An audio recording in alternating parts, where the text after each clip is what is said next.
여러분, 독일에 유명한 작곡가들이 많아요. 그 중에 특별히 가곡의 왕이라고 불리는 슈베르트. 많이 들어보셨죠? 슈베르트. 이분이요 600여 곡의 가곡을 작곡했고요. 교향곡은 9곡을 작곡했습니다. 9곡의 교향곡을 작곡했는데 오늘날까지 악보가 전해져 내려오는 건 8곡밖에 없어요. 그런데 그 중에 8번째 교향곡, 그 곡을 미완성으로 남긴 채 그가 31살의 젊은 나이에 생을 마칩니다. 그래서 사람들이 후대에 그 슈베르트가 작곡한 8번째 교향곡, 그 8번 교향곡을 이름하여 미완성 교향곡이라고 말합니다. 부릅니다. 미완성 교향곡. 많이 들어보셨죠? 아마 가만히 생각해 보면 학교 학창시절에 들어본 기억이 얼핏 나시는 분도 계실 테고요. 여러 가지 루틀적에 들어본 기억이 있을 거예요. 여러분, 왜 이게 미완성 교향곡이냐?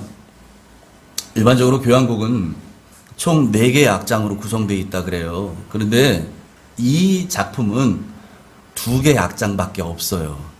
절반 하고 끝난 거죠? 절반이 없는 거죠? 예. 그렇다는 거예요. 근데 그럼에도 불구하고 그 2개의 악장밖에 되지 않는 그런 곡임에도 불구하고, 그러니까 좀 짧겠죠. 그런데도 불구하고 그 곡의 선율이라든지 짜임새를 봤을 때 이게 너무 훌륭해서 혹자는 우리가 잘 알고 있는 베토벤의 그 운명 교향곡과 버금가는 쌍벽을 이룰 만한 그런 곡이다라고 평하기도 한다고 합니다. 그래서 후대의 작곡가 중에서 한 사람인 그 브람스가 이 곡을 이렇게 평했어요. 제가 한번 읽어드릴게요. 슈베르트의 8번 미완성 교향곡은 쓰다가 만 것 같아 미완성처럼 보이지만 이 악장만으로도, 2악장만으로도 모든 것을 충분히 표현했기 때문에 이 악장으로 끝나는 것이다. 여러분, 사도행전도 그렇습니다. 여러분, 모든 성경은 다 분명한 끝맺음이 보여요. 바울이 쓴 서신서는 마지막 인사가 있고요. 모든 성경들, 예언서, 역사서, 시가서 다 마지막이라고 하는 것이 보이는데, 다른 성경들과 달리 이 사도행전은 뭔가 끝나는 것 같지 않은데 끝나버려요. 우리 오늘 읽었지만 30절, 31절이 마지막이에요. 그렇게 끝나버려요. 그래서 얼핏 보기에 사도행전은 미완성인 것 같이 보이지만 성령님께서 그렇게 사도행전을 끝맺음하게 하시는 분명한 이유가 있습니다. 그래서 성령님께서 왜 사도행전을 그렇게 끝내게 하셨는지 그 뜻을 오늘 말씀을 통해서 우리가 함께 생각해 보겠고요. 오늘이 그 마지막 시간이거든요. 사도행전을 살펴보는. 오늘도 말씀을 통해서 여러분 각자에게 주시는 성령님의 음성을 듣는 복이 있길 축복합니다. 아멘. 생각해 보니까, 제가 찾아보니까 여러분 사도행전을 가지고 주일 설교한 지 제가 2년 됐더라고요. 2년. 만 2년. 재작년 6월에 첫 사도행전을 시작했어요. 아주 오랜 시간 동안 사도행전을 우리가 살펴봤거든요. 오늘 그 마지막 대미를 장식하는 마지막 시간인데요. 과연 어떤 음성, 어떤 말씀을 사도행전을 통해서 여러분에게 하실지 기대하시기 바랍니다. 아멘. 여러분, 지난 시간에 우리가 살펴본 것처럼 사도 바울을 찾아왔던 유대인들이 있었죠. 유대인 지도자들. 그 사람들은 사도 바울의 말을 듣고서 사도 바울의 말을 믿는 사람도 있었는가 하는 반면에 믿지 않는 사람들도 있었다라고 설명했어요. 물론 믿지 않는 사람들이 더 많았지만 여하튼 이렇게 나뉘어지게 되었다. 그래서 이들이 사도 바울을 만나러 이른 아침 바울이 머무는 유숙하고 있는 집으로 찾아올 때는 같은 마음 한 마음으로 찾아왔어요. 그런데 이들이 돌아갈 때는 서로 맞지 아니하여 흩어졌다라고 25절 상반절에 이야기하고 있죠. 우리 같이 한번 읽어볼까요? 상반절만 시작. 서로 맞지 아니하여 흩어질 때에. 아멘. 생각이 맞지 않아요. 뜻이 맞지 않아요. 나하고 색깔이 이제 맞지 않아요. 나하고 스타일이 맞지 않아요. 관점이 맞지 않아요. 추구하는 게 바뀌었어요. 맞지 않아요. 그래서 흩어졌다는 거예요. 여러분 가지고 있는 성경에 보면 29절에 뭐라고 돼 있어요? 없음 이렇게 돼 있죠. 내용이 없어요. 29절은 내용이 없어요. 그런데도 29절이라고 넘버링이 돼 있어요. 거기에 반가로 1번이 돼 있죠. 그 밑에 관주 풋노트에 뭐라고 돼 있습니까? 거기 보니까 이렇게 돼 있습니다. 어떤 사본에 그가 이 말을 마칠 때에 유대인들이 서로 큰 쟁론을 하며 물러가더라가 있음. 이렇게 돼 있어요. 이 내용 가만히 보니까 25절에 있었던 내용을 반복하는 것 같지요, 그죠? 그 반복된 내용이. 그러니까 굳이 똑같은 내용을 또 기록할 필요 없겠다. 그래서 우리가 보고 있는 성경엔 이걸 뺐는데 다른 사본 번역 성경에는 이 이야기가 기록되어 있다는 거죠. 바울이 이 말을 복음을 전하는 것을 마쳤을 때는 유대인들 사이에서 이제 서로 큰 쟁론이 붙었어요. 예? 들어보니까 바울 우리가 생각했던 그런 사람 아닌데 그가 전하는 사상은 우리가 생각했던 것처럼 그렇게 우리와 다른 정말 믿어서는 안 되는 그런 내용이 아닌데 라고 하는 사람들이 있었던가 하는 반면에 반대편에는 아니야 무슨 소리야 뭐 들은 거야 우리하고 다르지 이런 사람들이 있었다는 거예요. 그래서 이들 사이에 큰 쟁론이 붙었어요. 서로 맞지 아니하여 흩어져 버립니다. 이런 일이 있었다고 성경이 부연 설명하고 있지요. 여러분, 예수님을 믿는 사람과 믿지 않는 사람은 가는 길이 다를 수밖에 없어요. 그래서 굳이 억지로 의도하지 않아도 여러분 서로 맞지 않아서 물과 기름처럼 사실 섞이기가 어렵거든요. 그러니까 흩어지게 된다는 거죠. 저도 뒤늦게 하나님의 부르심에 제가 응답하고 그렇게 신학을 공부하고 제가 정확하게 목사 안수를 48에 받았습니다. 목사가 되고 나니까요. 목사 안수 받고 나니까. 물론 그전에도 그랬지만 그전에 사회에서 만났던 그 많은 친구들, 많은 지인들 그런 사람들하고 점점 멀어지게 되더라고요. 거리가 멀어지게 돼요. 그게 꼭 좋은 건지 나쁜 건지는 모르겠어요. 전도 대상자로 보면 별로 좋은 건 아니지만 제가 의도하지 않았는데 이게 점점 거리가 멀어져. 제가 그들을 멀리하지 않고요. 그 사람들이 저를 멀리하더라고요. 그 사람들이. 여러분 바라기는 여러분들이 만나는 사람들이 있잖아요. 오늘 또는 내일 한 주가 시작하는 월요일이면 여러분들이 만나게 될 그분들 그리고 또 여러분들이 또 시간 나면 연락해서 만나는 그 사람들 그분들이 바라기는 서로가 서로에게 신앙으로 권면해 줄 수 있는 이끌어 줄 수 있는 그런 사람들을 축복합니다. 아멘. 자, 오늘 읽었던 오늘 본문 30절을 같이 한번 읽어볼까요? 다시 한번 읽습니다. 시작. 바울이 온 이태를 자기에게 오는 사람을 다 영접하고. 오늘 성경 보니까 바울이 이해를 말하면 두 해란 얘기예요. 2년 동안 자기 셋집 거기에서 세를 얻어서 유숙하는 집을 얻어서 거기서 머무르고 있었다는 거죠. 바울이. 여러분 30절에 주어는 바울로 돼 있잖아요. 근데 사실은 여기 주어는 하나님이시죠. 하나님. 무슨 말이냐? 하나님께서 성령님께서 바울로 하여금 2년 동안 새 집에 머물게 하셨다는 거예요. 여러분 바울이 어떤 삶을 살았어요? 우리가 사도행전에서 기록되어 있는 바울의 이 일생을 쭉 살펴봤지만 예수님을 만난 이후에 바울은 평생을 여기저기 돌아다니면서 복음 전하는 일로 그의 일생을 다 보내요. 그랬던 바울이 이제는 주님께서 그를 한 곳에 머무르게 하시죠. 2년 동안 머무르게 하시고 이제는 그가 돌아다니는 게 아니고 사람들이 그를 찾아오게 해요. 사람들이 그를 찾아와서 복음을 듣게 하시는 겁니다. 그래서 자기를 찾아오는 이 사람들을 맞이할 때 이 바울의 모습 보세요. 자기에게 오는 사람을 다 영접했다. 차별하지 않았어요. 로마에서 뭐 좀 자리 잡고 사는 사람, 흔히 얘기해서 콧방귀 낀다는 그런 높은 자리에 있는 사람, 유력한 사람, 돈 있는 사람만 맞이한 게 아니고요. 모든 사람을 다 맞이합니다. 가난한 사람, 헐벗고 굶주린 사람. 우리 주님이 하셨던 것처럼 그 모든 사람 가리지 않아요. 그렇다고 가난한 사람만 맞았다는 얘기가 아니에요. 모든 사람을. 그 모든 사람을 다 맞아줍니다. 그리고 그들에게 복음을 전하지요. 그렇게 해서 그 바울이 복음을 전한 내용이 뭐냐? 그게 바로 31절이에요. 같이 읽습니다. 시작. 하나님의 나라를 전파하며 주 예수 그리스도에 관한 모든 것을 담대하게 거침없이 가르치더라. 아멘. 아멘.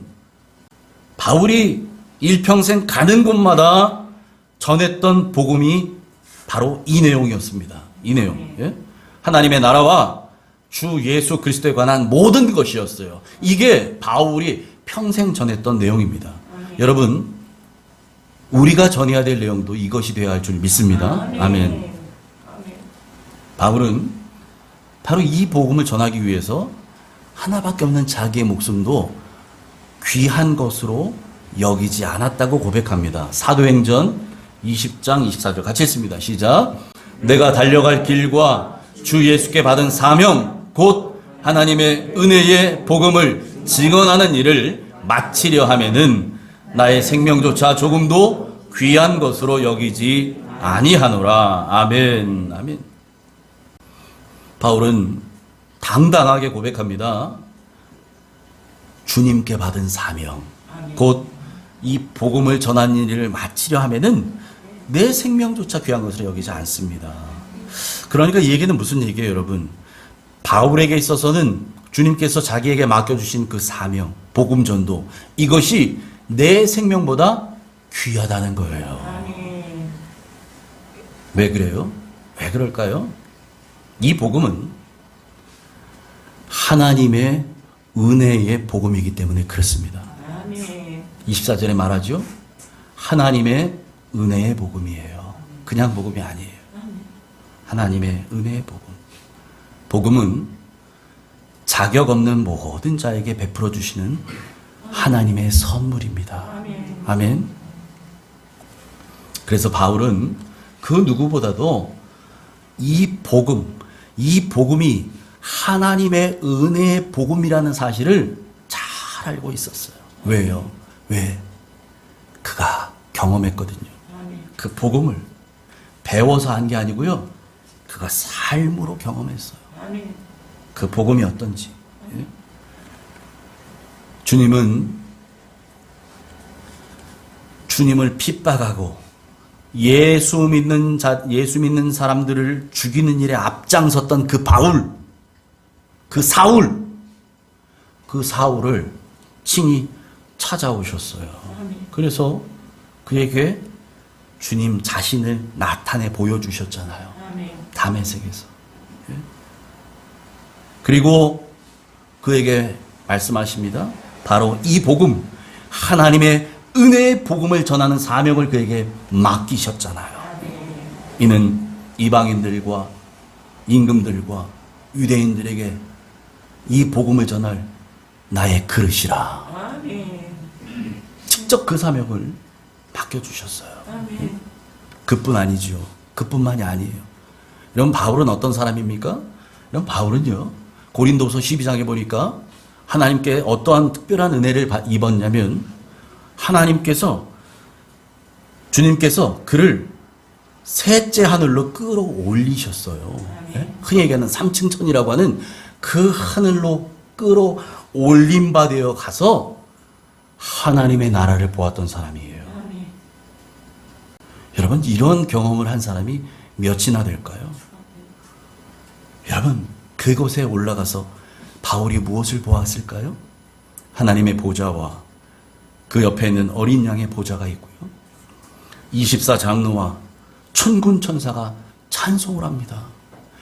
그 하나님의 보좌로부터 수정같이 맑은 생명수가 흘러나와서 길 가운데로 강이 되어 흘러가고 이 강 좌우편에 달마다 12가지의 이 생명 열매를 맺는 생명나무가 질비하게 늘어서 있어요.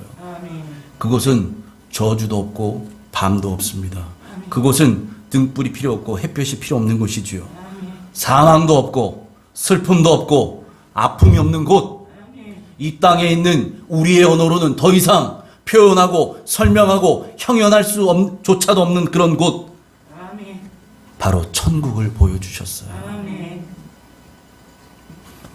그러니 여러분, 그 하나님의 나라를 본 바울이 어찌 가만히 있을 수 있겠습니까?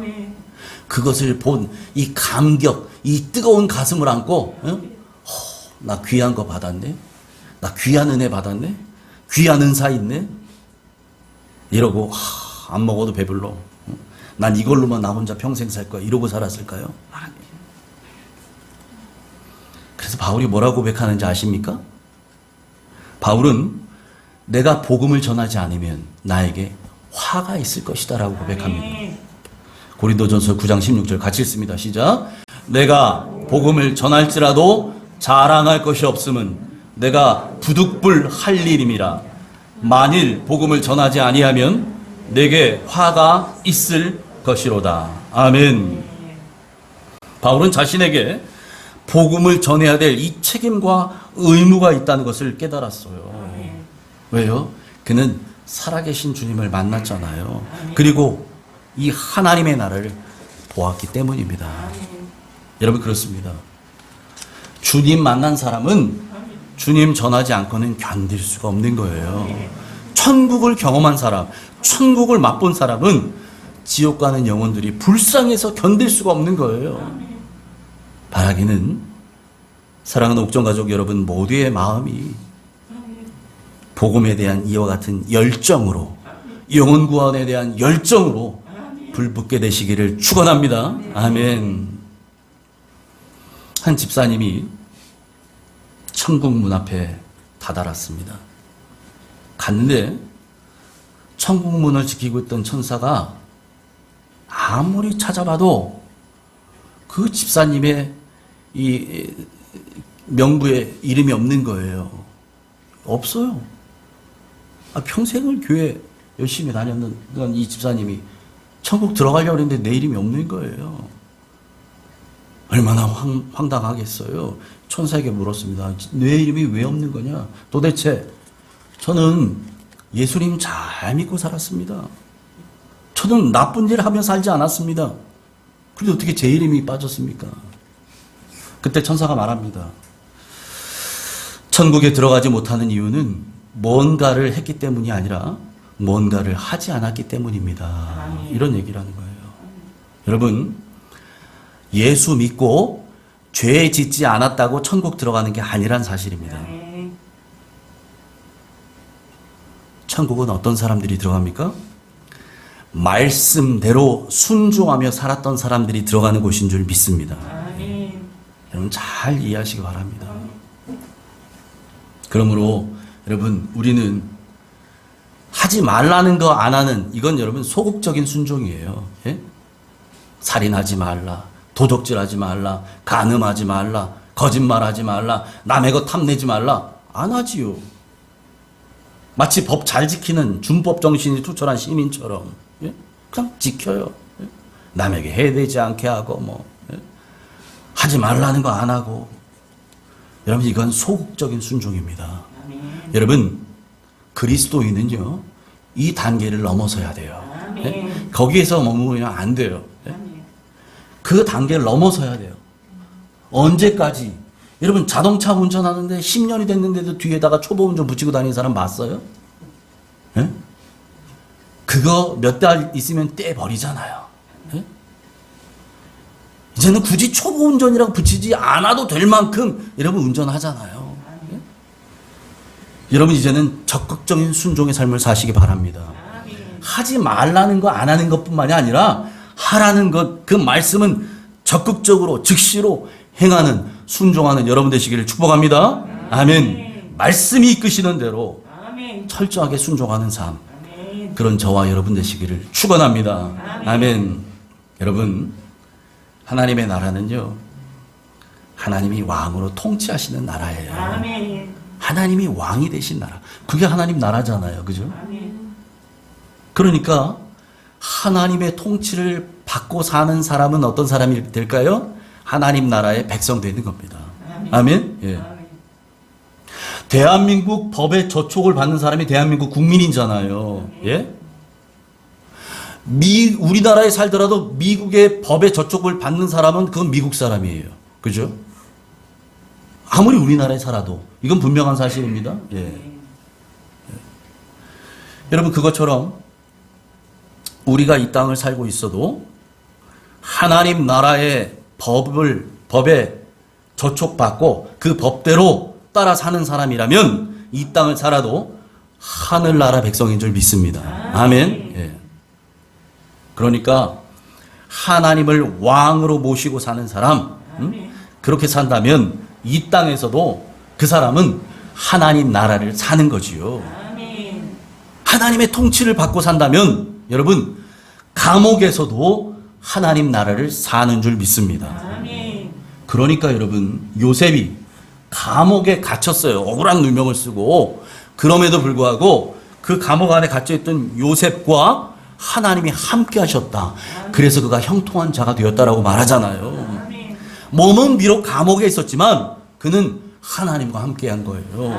그러니까 하나님 나라를 사는 사람인 거죠. 바라기는 여러분의 가정과 교회와 여러분의 삶의 그 생업의 현장, 여러분 그 현장까지도 하나님의 통치를 받는 하나님의 왕으로 계시는 하나님의 나라이길 축복합니다. 아멘. 여러분의 가정도 하나님의 나라, 여러분의 직장도 하나님의 나라, 여러분이 가는 곳마다 하나님의 나라 되기를 바랍니다. 그것이 왜 하나님의 나라가 돼야 돼요? 여러분이 있기 때문이에요. 아멘. 여러분, 하나님의 통치를 받는 여러분이 가는 곳이니까 그곳은 하나님의 나라가 되는 거예요. 아멘. 여러분, 사도행전을 기록한 사람이 누굽니까? 누가가 기록했잖아요. 누가가 기록했어요. 누가복음을 기록했던 그 누가. 그런데 이 누가는 사도 바울과 늘 동행했어요. 2차 전도여행 이후로 함께 동행하기 시작해요. 그래서 여러분, 알렉산드리아 배 탈 때도 누가가 같이 올라가요. 네, 같이 탔어요. 여러분, 여기 로마에 올 때도 누가가 같이 왔어요. 로마까지 동행했던 사람이란 얘기예요. 그래서 사도 바울의 일거수일투족을 그가 똑똑히 보았어요. 어떻게 하나님이 그를 통해 역사하시는지. 그러니까 여러분, 바울이 이 로마에서 그의 사명을 얼마나 멋지게 완성했는지 그거 누가가 보지 않았을까요? 봤지요. 봤습니다. 또 여러분, 우리는 전해 내려오는 말을 통해서만 알고 있지만 사도 바울이 이렇게 해서 로마에서 여러분 무병장수하다가 백수를 누렸더라 이렇게 알고 있어요? 아니요. 그는 순교당합니다. 사도 바울이 과연 어떻게 순교를 당함으로 장렬하게 그의 생을 마감했는지, 그리고 하나님 나라로 올라갔는지 여러분, 이거 누가가 누구보다 잘 알고 있었을 거예요. 그런데 누가는 사도행전을 마무리 지으면서 그런 내용들로 전혀 사도행전을 기록하고 있지 않다는 사실이에요. 사도 바울이 어떻게 멋지게 사명을 완수하고 순교해서 하나님 나라로 올라갔더라 이런 내용 없어요. 그냥 바울이 늘 해오던 대로 그는 그곳에서도 2년 동안 자기 셋집에 있으면서 자기를 찾아오는 모든 사람을 영접하고 그들에게 하나님 나라와 주 예수 그리스도에 관한 모든 것을 가르쳤더라. 끝.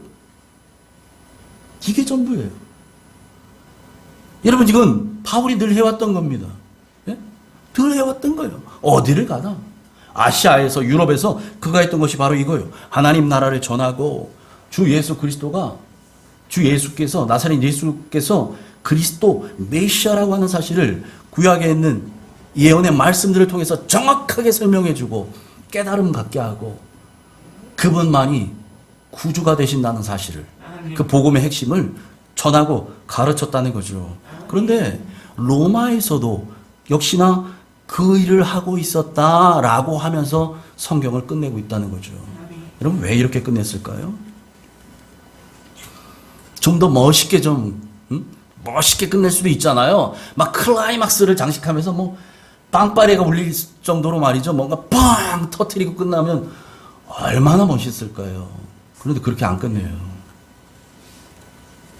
왜냐면 성경의 진짜 저자이신 성령님의 관심은 사도 바울의 업적이나 성과에 있지 않기 때문에 그래요. 어쩌면 하나님의 관심도 우리에게 그와 같은 것에 있을지 모릅니다. 아멘. 모든 목사가 목사 안수를 받고 이제 하나님에 의해서 평생 쓰임받게 된다고 하면 기왕이면 큰 교회, 기왕이면 많은 성도, 기왕이면 대형 교회, 이런 교회에서 쓰임받고 싶지 않은 목사가 몇이나 있겠습니까? 그런데요, 하나님께서 목회자로 부르는 사람들에게 한 사람 한 사람 목회자로 부르실 때 하나님의 관심은 그런 데 있지 않다는 것이죠. 아멘. 그가 몇 명의 성도를 목양했는지, 그가 1년 예산 얼마 정도 되는 규모의 교회를 담임했는지, 그가 얼마나 많은 목회에 이 열매들을 맺어갔는지, 성령님은 거기에 별 관심 없다는 사실이에요. 아멘. 성령님의 관심, 우리 하나님의 유일한 관심은 바로 이 복음의 주제인 하나님의 나라와 예수 그리스도만 높아지는 것이기 때문인 줄 믿습니다. 아멘. 하나님의 관심은 이거밖에 없어요. 아멘. 그러니까 여러분, 모두가 다 대통령 한다 그러면 나라는 누가 지키고, 불은 누가 끄고, 교통정리는 누가 하고, 길거리 청소는 누가 할 거예요? 다 대통령, 다 국회의원 한다고 국회로 달려가면 5천만 국민이. 말이 안 되잖아요. 하나님은 우리를 그렇게 부르시지도 않았고요. 그런데 관심도 없으십니다. 그러니까 여러분, 이 땅에서 얼마나 많은 하나님의 일을 눈에 보이는 열매를 맺었는지, 여러분 그건 사람들의 평가예요. 하나님의 평가가 아니란 얘기죠. 하나님의 평가는 하나님 앞에 섰을 때 하나님만 하십니다. 아멘. 예. 비록 내가 이 땅에서 아무 맺어진 열매도 하나도 없는 것 같고, 그래서 빈손으로 하나님 앞에 서는 것 같아도요, 이 땅에서 그 열매 맺기 위해서 눈물 흘렸던 그 모든 시간들, 그 모든 기도를 하나님은요, 이미 맺어진 열매와 동일하게 보신다는 사실을 기억하시기 바랍니다. 아멘. 헨리 나우엔이 그의 책 희미해지는 훈련이란 책에서 사람들이, 우리가 훈련해야 될 세 가지를 말했습니다. 첫 번째는 작아지는 훈련입니다. 두 번째는 숨는 훈련이에요. 그리고 세 번째는 약해지는 훈련, 힘을 빼는 훈련입니다. 여러분, 사람은 누구나 박수 받고, 존경받고, 칭찬받고 높아지기를 원하는데요, 여러분, 그렇게 되면 그건 대단히 위험한 일입니다. 왜 그러냐? 그건요, 나도 모르게 교만의 길로 접어드는 지름길이 되기 때문에 그렇습니다. 내가 할 수만 있다면 작아지시기 바랍니다. 십자가 뒤로 숨으시기 바랍니다. 나를 내세우려 하지 말고 십자가 뒤로 숨고 오직 왕이신 하나님과 그리스도만 높아지고 그분만 선명해지고 우리는 희미해지기를 소망합니다. 바울은 그래서 자기를 찾아오는 모든 사람에게 하나님의 나라를 전파하고 주 예수 그리스도에 관한 모든 것을 담대하게 거침없이 가르쳤다는 거예요. 이제껏 평생을 그렇게 살아온 것처럼 그는 성령님께 붙들림 바 되어서 이 복음을 담대하게 전했어요. 누구에게든지 담대하게 전했어요. 그가 어떤 높은 사람이든 힘 있는 사람이든 권력이 있든 관계없이 담대하게 전합니다. 누구를 만나든지 말씀을 거침없이 가르쳤어요. 거침없이. 그렇게 뿌려진 복음의 씨앗은 여러분 300년의 시간이 지난 뒤에 로마 제국 전체를 뒤엎어 버렸어요. 그리고 유럽을 넘어서 전 세계로 이 복음의 물줄기가 흘러가기 시작하는 겁니다. 그러니까 여러분, 우리가 살고 있는 이 땅, 1883년도에 토마스 선교사가 처음 성경 들고 대동강 강변으로 들어오잖아요. 그가 뭐예요? 그가 뭐 했어요? 복음 전했나요? 아니요. 그를 죽이던 사람, 이 포졸들, 서양 귀신이라고 죽였던 사람, 그 자기를 죽이는 사람. 여러분, 토마스 선교사가 그 선교를 하기 위해서 얼마나 오랜 시간 기도했겠어요? 얼마나 오랫동안 준비했겠어요? 얼마나 오랫동안 하나님 앞에 부르짖었겠어요? 준비했겠어요? 그런데 그가 한 일은요, 그 대동강 강변에 무릎을 꿇고 자기의 목을 치려고 했던 사람 박춘권에게 자기가 가지고 있던 성경, 내 마지막 소원이 이거 받아주라고. 알아듣지도 못하죠. 영어로 어떻게 알아들어요? 몸짓 발짓으로 이거 받아주라고, 이거 선물이라고. 자기를 죽이는 자에게 그거 주고 죽었어요. 그게 그분의 선교의 사역이었어요. 전부예요. 여러분, 그렇게 뿌려졌던 수많은 선교사들의 피에 이 땅에 복음의 씨앗이 뿌려지고 심겨져서 여러분, 오늘날 전 세계에서 미국 다음으로 두 번째로 많은 선교사를 보내는 나라가 되었잖아요. 대한민국이. 예? 여러분, 그렇게 흘러 내려온, 그렇게 심겨졌던, 사도 바울이 심어놓았던, 로마에 심어놓았던 그 복음의 씨앗이 전 세계를 뒤덮게 된 겁니다. 전 세계를. 여러분, 복음의 능력은 그 무엇으로도 묶어둘 수가 없습니다. 유라굴로 광풍으로도, 독사의 공격으로도, 심지어 이 로마 감옥으로도 복음을 묶어놓을 수가 없는 겁니다. 그래서 사도 바울이 로마 감옥 안에 묶여 있을 때도 그는 그곳에서 복음을 전합니다. 그리고 뿐만 아니라 복음을 기록하지요. 그렇게 해서 기록했던 서신서들, 그것이 오늘날 옥중서신이라는 이름으로 우리에게 전해내려져 오고 있죠. 에베소서, 빌립보서, 골로새서, 빌레몬서. 로마 감옥 안에서 쓴 성경들입니다. 오늘 성경 안에 있는 이 성경들이 그가 묶여져 있는 상황에서 바울의 몸은 묶어놓을 수 있었을지 모르지만 복음의 능력은 묶어놓을 수가 없기 때문에 그래요. 그것이 오늘날 우리에게까지도 전해져 오고 있는 것이죠. 여러분, 사도행전 강의 설교는 오늘로 마지막입니다. 그렇지만 사도행전은 끝나지 않은 책입니다. 하나님의 나라를 오늘도 살아가고 있는 사람들이 지금도 계속해서 써가고 있는 책이 바로 사도행전입니다. 아멘.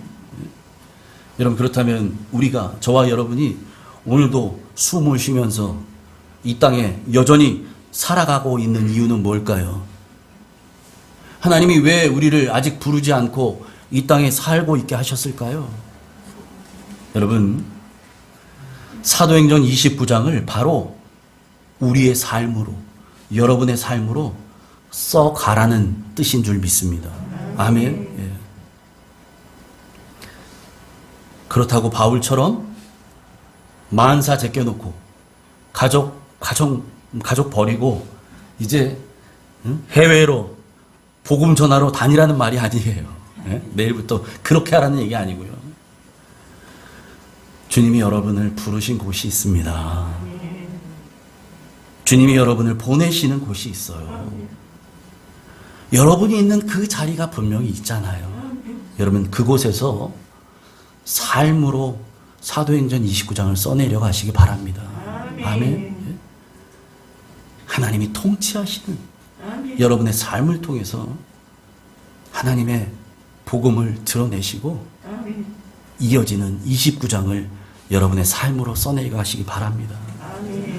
만일 여러분이 있는 자리가 이건 뭐 아무리 봐도 보잘것없는 자리인 것 같을지라도 여러분 그 보잘것없는 그 자리에서 혹은 여러분의 있는 자리가 눈물 골짜기를 지나지 않고는 갈 수 없는 자리라면 그 눈물 골짜기를 지나는 그 자리에서 주님께서 여러분 각자에게 맡겨주신 그 사명 묵묵히 감당하시길 바랍니다.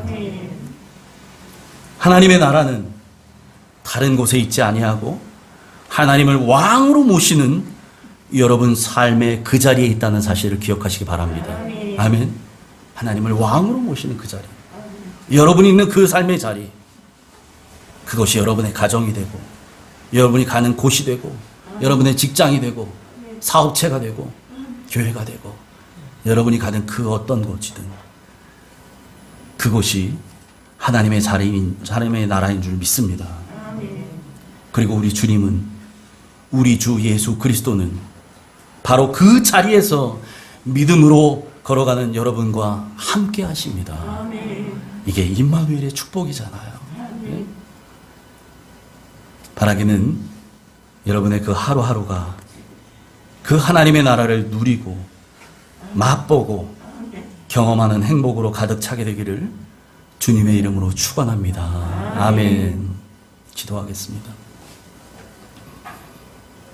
하나님 아버지, 오늘 사도행전 강의 마지막 시간을 은혜 가운데 마치게 하시니 감사합니다. 하나님, 부족한 죄인이 혹여라도 그동안 잘못 전한 것이 있다면 다 제하여 주시고 우리 성도들 기억 속에서 지워버리시고 온전한 하나님의 말씀만 새겨지게 하여 주시옵소서.